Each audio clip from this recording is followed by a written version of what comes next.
This episode is brought to you by Tools and Weapons, a podcast hosted by Microsoft Vice Chair and President Brad Smith.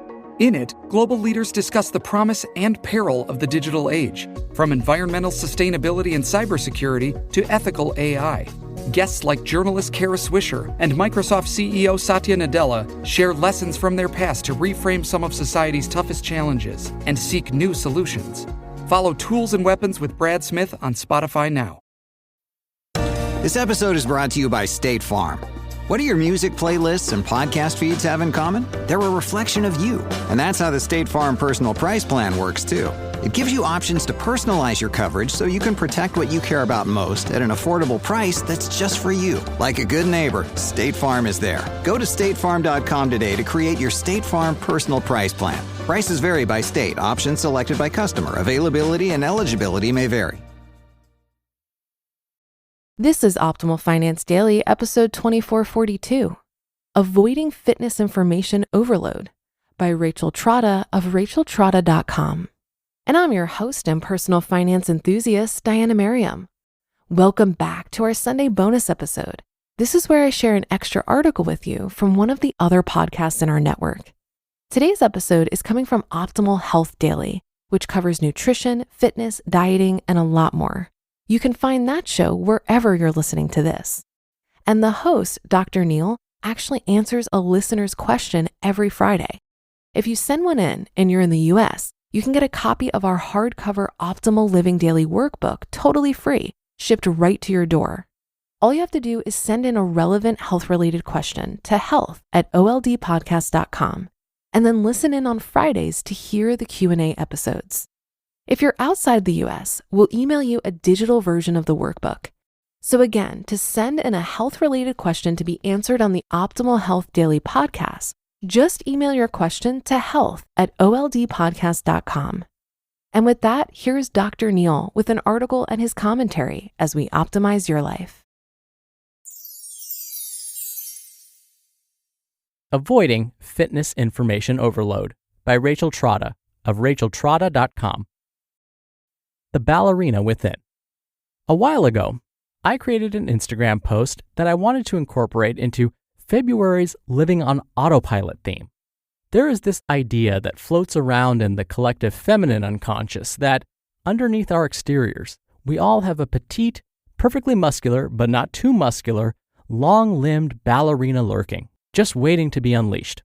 If only we could burn fat from the areas that are covering up this willowy ballerina, she will be revealed like one of Michelangelo's sculptures freed from the marble. So we chase down extremely specific workout moves that will change the parts of ourselves that we like the least. We Google, quote, exercises to tone, insert saddlebags, inner thighs, pooch, love handles, or your problem area of choice.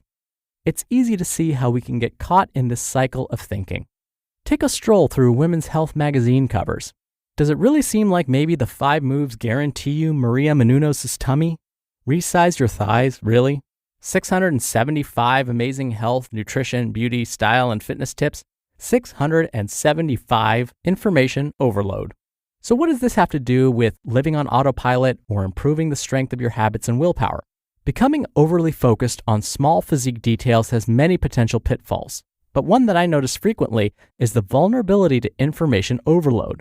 When we focus too much on our inner thighs, back fat, or underarms, we easily fall prey to gimmicky workouts, barrel-scraping health journalism, and marketing schemes that target these insecurities. When magical thinking is at the wheel, we make a lot of convoluted detours, taking random jabs at a bunch of different methods. Information overload weighs us down, making action more difficult as we struggle to choose the right workout that will give us the results we want. Listening to the cacophony that now calls itself health and wellness journalism causes jerky starts and stops as you constantly pause to reevaluate every new piece of conflicting information that crosses your path. 25 tips? Most of my clients have difficulty applying 1 or 2 lifestyle changes at a time, let alone 675. This isn't because my clients have a problem. It's because they're human, and most of us perform better and faster if we have fewer choices. We don't need more workouts. We just need to do the ones we have. Being your best you. My question to you is this. what if there is no ballerina? What if you can't use exercise like some kind of real-life Photoshop eraser to resize your thighs? As I said in my Instagram post, quote, the next time you see an ad for a yoga program and think, I want her arms, just remember that her appearance is a combination of her yoga practice and her parents. Fit looks different on different people. Two lean women can wear leanness very differently, regardless of exercise type. You can't re-engineer your appearance to look like someone else. When you do that, you underestimate yourself. What's important is to find something that works for you, both eating and exercise strategies that you enjoy and can sustain for a long time. It's that long-term consistency and progress that contributes to wow results that last, keeping you looking and feeling your best. End quote. The action question is, if you can't create a new body through exercise, how can you work on improving the fitness of your actual body? The thought question is, what kind of exercise would you do if exercise had nothing to do with appearance? The feeling question is, what if there were no best exercise? What if the search were over for good? The reality is that any kind of workout done consistently, paired with a way of eating that creates a caloric deficit, will result in a leaner, more athletic you. No gimmicks required. If you take anything from today, I hope you'll try these two strategies this week.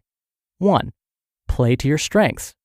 What type of exercise fits easily into your schedule so that you could do it 3 to 5 times per week?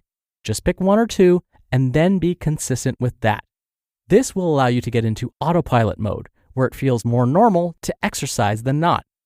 And 2, watch your thinking. Be mindful of your automatic thoughts and pay attention to your thoughts and feelings when you experience negative comparison. Let's start breaking the habit of believing on some level that we can re-engineer appearance and thus identity through fitness. Don't get caught by information overload.